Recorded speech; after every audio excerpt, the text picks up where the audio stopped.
Olá, está começando o Momento Espírita, hoje em edição especial nos estúdios da Federação Espírita Brasileira. Estar no mundo sem ser do mundo é um dos grandes enigmas para aqueles seres humanos que procuram o caminho da espiritualidade.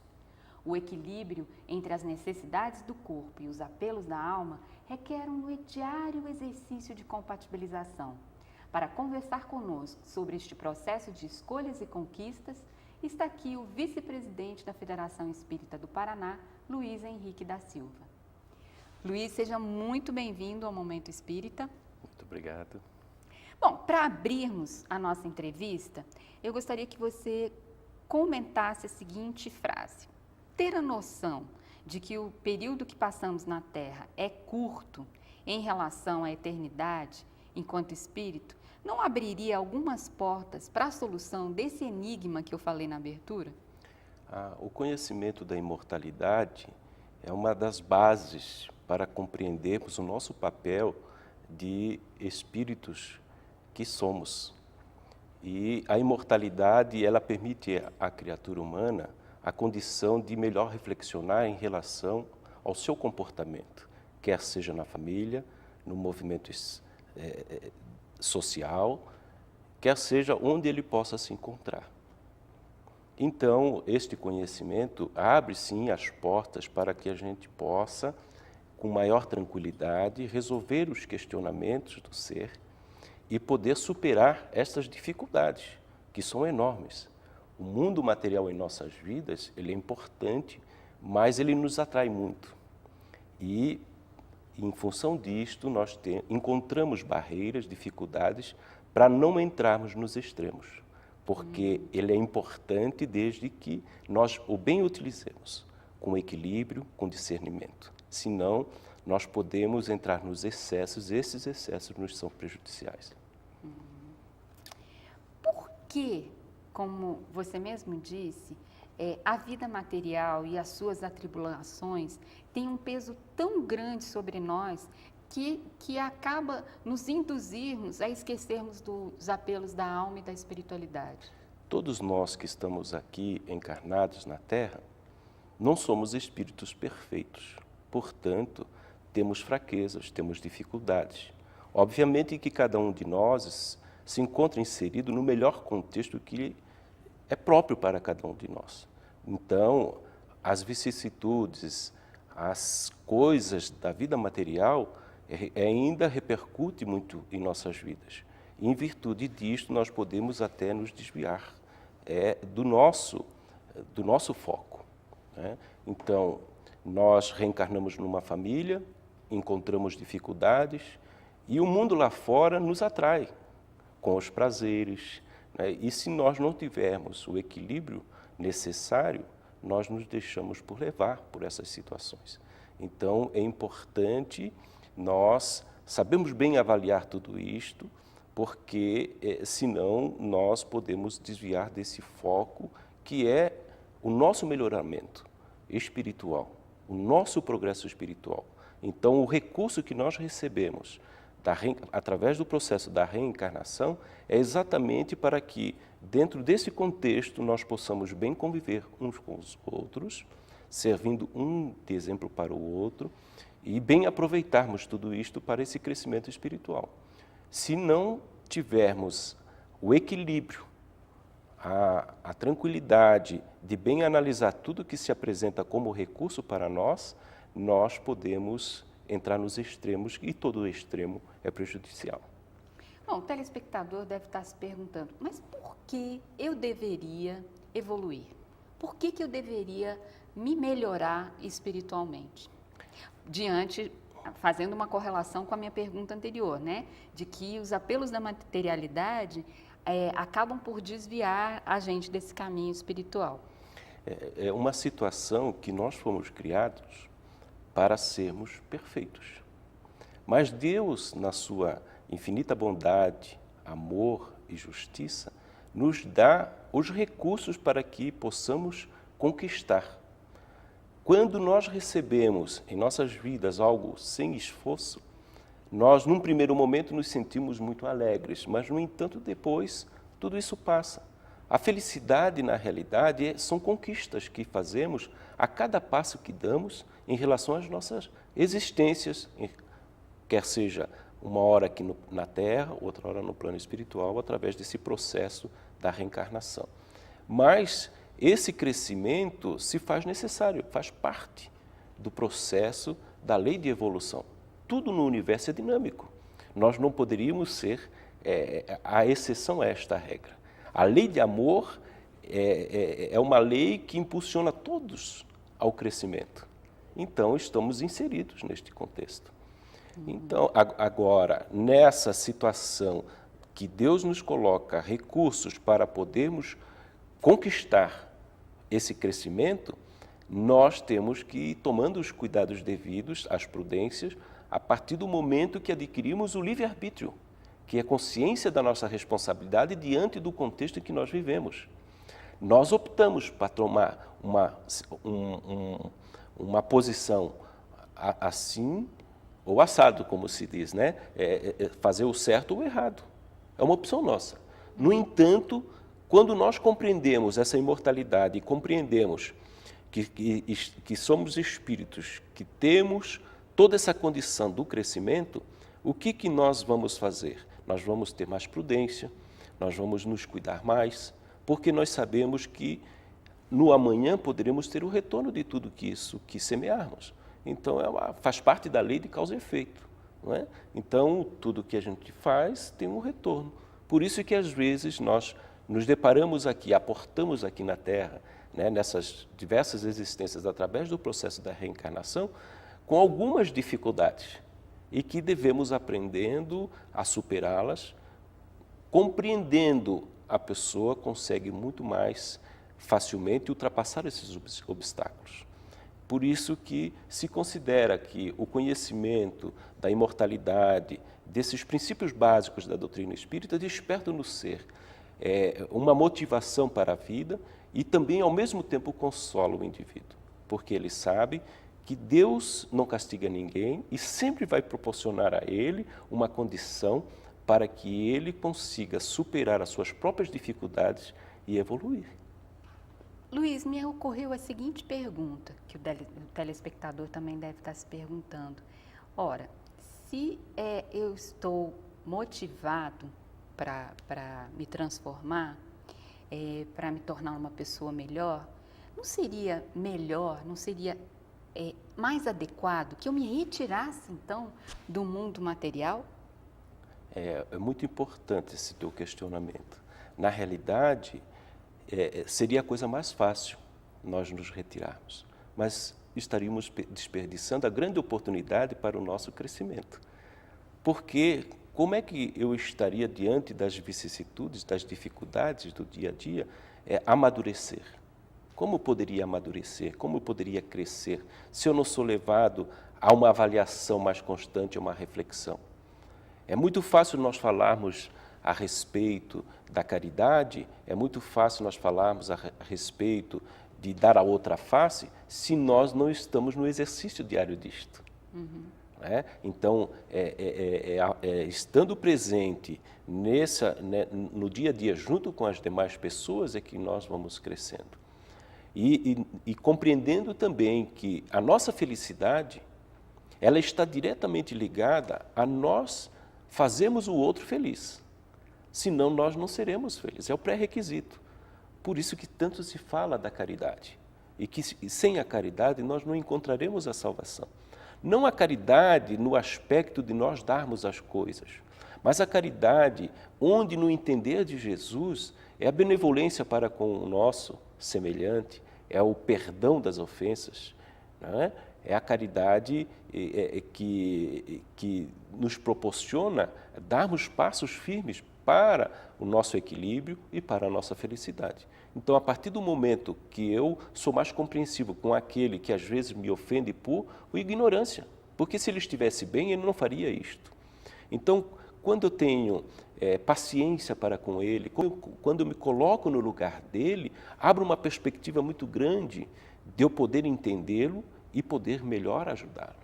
E ele também, de melhor reflexionar em relação aos seus atos. Luiz, a propósito do seu comentário, eu gostaria de fazer a seguinte pergunta. Quando a gente trata da espiritualidade e trata da vida material, parece que são duas coisas separadas. Muitas vezes a gente tem a dificuldade de viver simultaneamente, ou seja, aplicar o que é da espiritualidade na vida diária.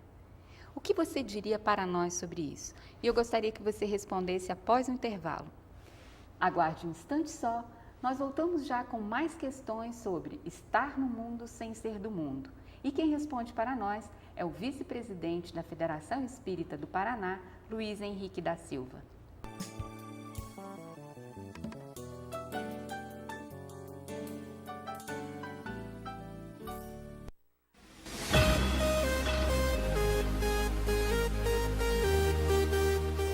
E estamos agora na Unic do Conjunto Nacional, onde a Fabi vai falar pra gente de mais uma novidade da TIM.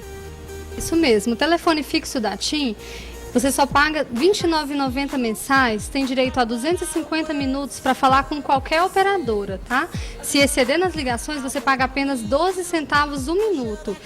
E ainda possui ligações ilimitadas para falar com outros TIM fixos de qualquer lugar do DF. Só aqui na Unic, você traz o seu número de outro operador e leva o aparelho totalmente de graça. O Unic do Conjunto fica aqui no térreo, em frente à rampa para o estacionamento. Nosso telefone é 61 4101 9991. TIM, você sem fronteiras.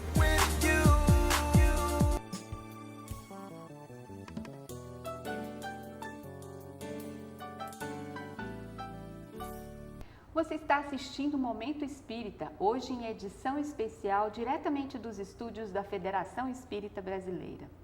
Nós estamos conversando com o vice-presidente da Federação Espírita do Paraná, Luiz Henrique da Silva, sobre estar no mundo sem ser do mundo. Luiz, no bloco anterior eu te perguntei como juntar, a vivência da espiritualidade com a vivência da materialidade. Como é que a gente pode viver as duas coisas, entrelaçá-las, sem ter essa sensação de separatividade entre as duas esferas?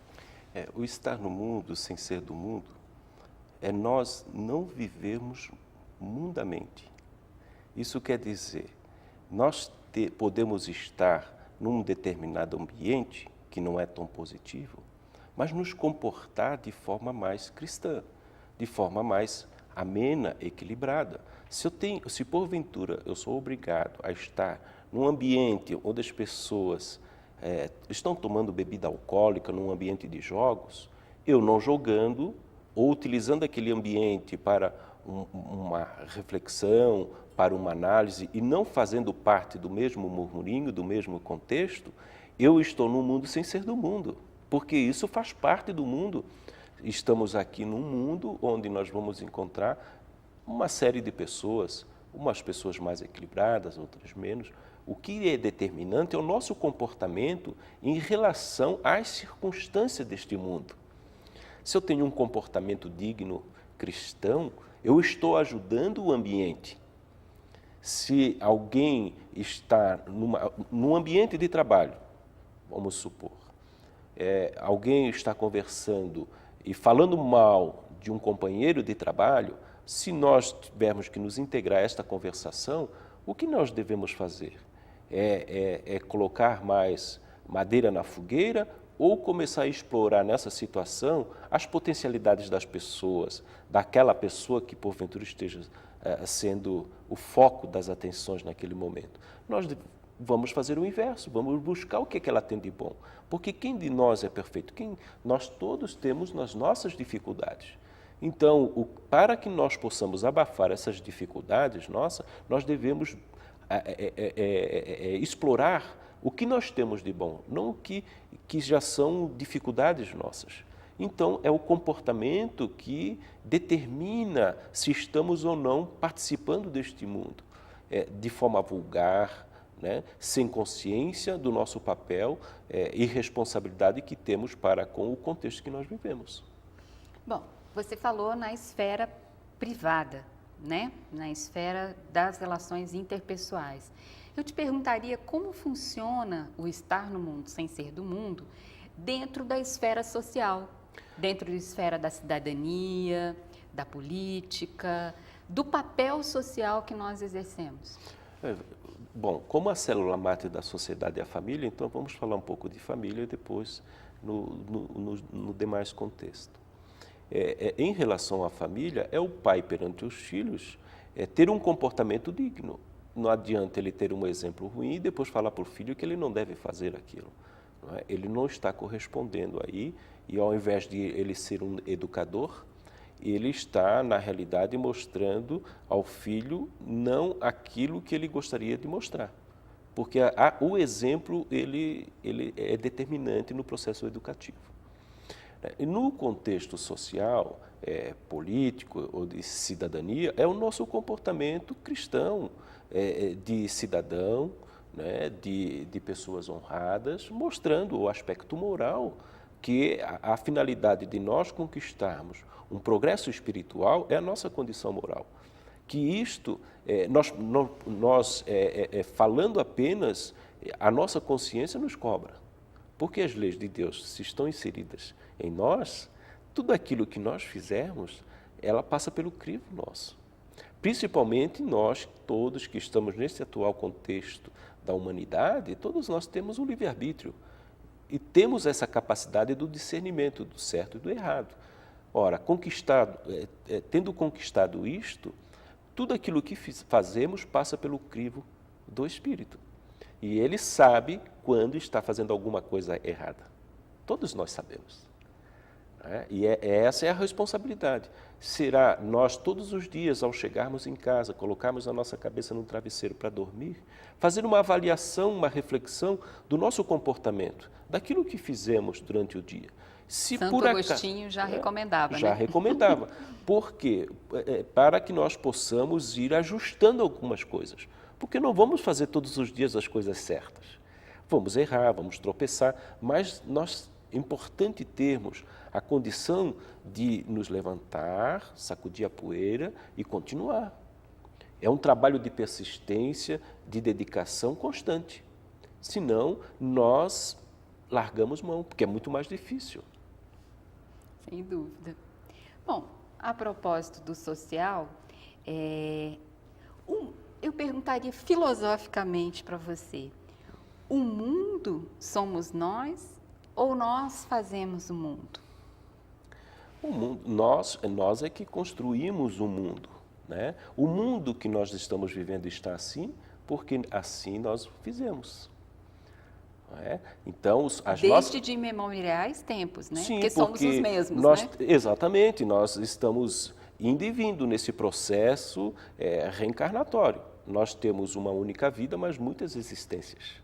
Né? E nessas existências nós vamos, com as nossas ações, com as nossas atitudes, crescendo e criando débitos e créditos, débitos e créditos. E as vicissitudes que se apresentam são em função das nossas próprias imprudências, atuais ou passadas.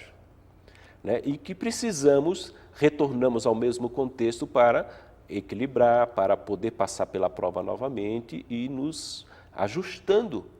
Porque tudo aquilo que fizermos que causa um malefício, um mal ao meio ambiente, às pessoas, nós temos a responsabilidade da reparação, do ajustamento.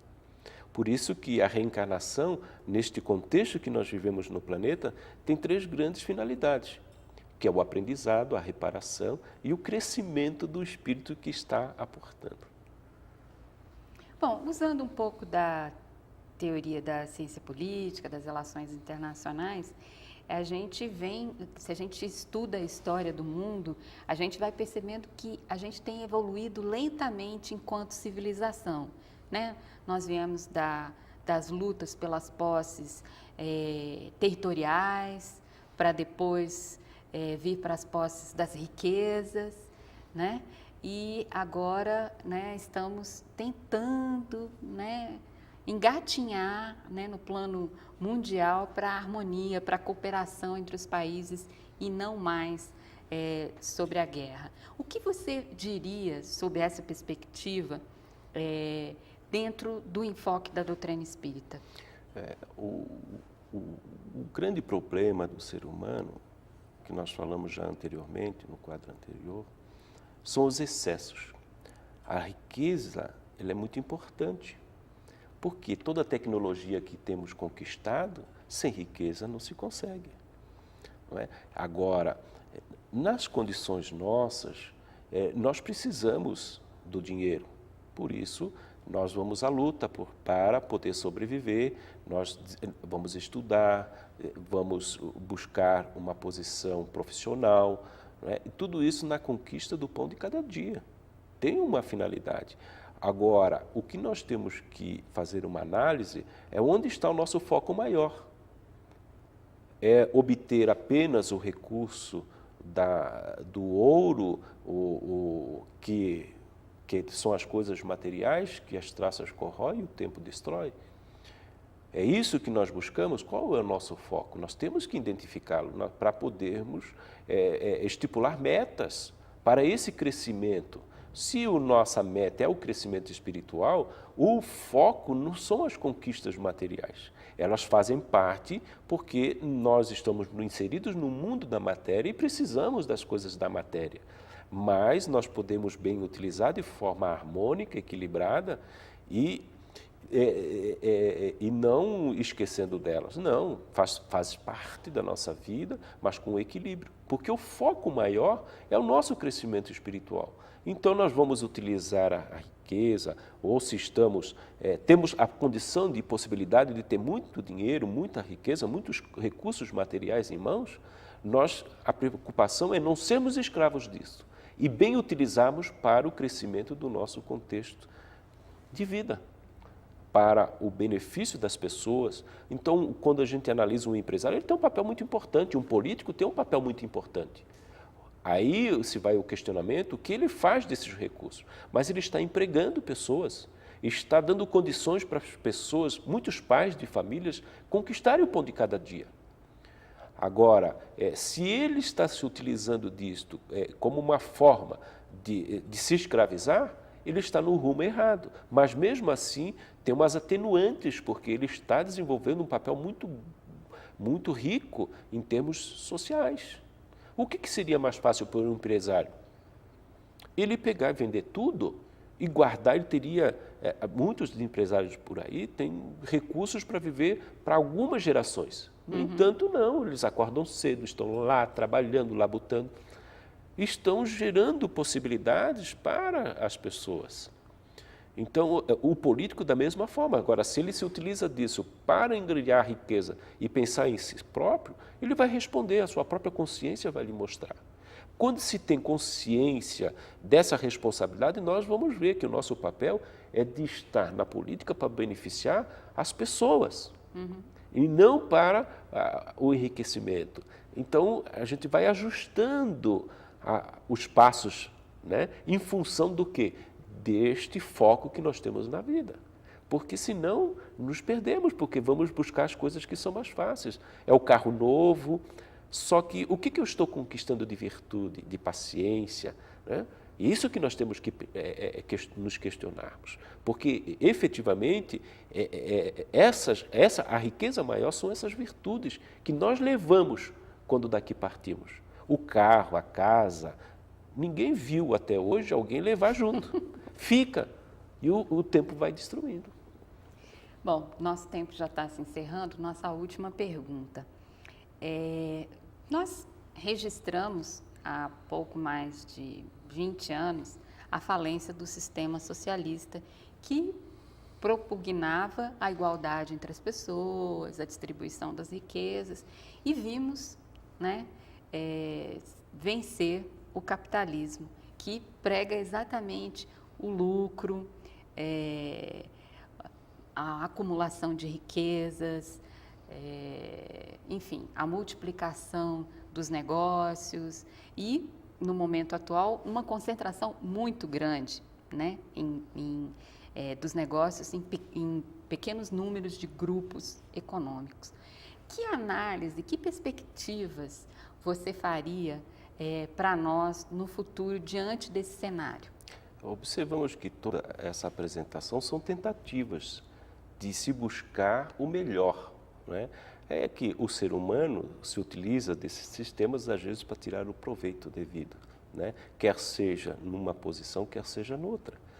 Mas as perspectivas futuras é a perspectiva do homem consciente, do homem responsável. E tudo que ele fizer, ele vai, sim, ter, nós vamos ter a vida privada, vamos trabalhar, mas nós com mais responsabilidade, nós vamos pensar no nosso semelhante. A pobreza que nós temos hoje, a miséria, não seria mais necessário encontrarmos na face da Terra. No entanto, é um bom número da população deste planeta. A miséria é fruto do nosso próprio orgulho e egoísmo. Nós preferimos desperdiçar, jogar fora, do que pensar no outro, fazer algo que seja mais ajustado à nossa situação para favorecer os demais. Porque a falta vai fazer alguém sofrer por isto. Então, nós estamos passando hoje um momento muito difícil no planeta, porque os miseráveis estão aí, se apresentam e não precisaríamos ter mais esse tipo de situação. Então, se nós não abrirmos o nosso coração, sermos sensíveis em relação a essas criaturas, as perspectivas serão ruins. No entanto, nós temos observado pessoas muito responsáveis que já estão se preocupando. Hoje, a consciência política, a consciência do próprio, a preocupação com o meio ambiente, de não desperdiçarmos, tudo isso está favorecendo a diminuirmos esta miséria. Mostrando que o ser humano está mais maduro, mais consciente. E as perspectivas futuras serão muito melhores, sem sombra de dúvida. Luiz, muito obrigada pela sua entrevista ao Momento Espírita e nós convidamos você para a nossa próxima entrevista. Obrigada.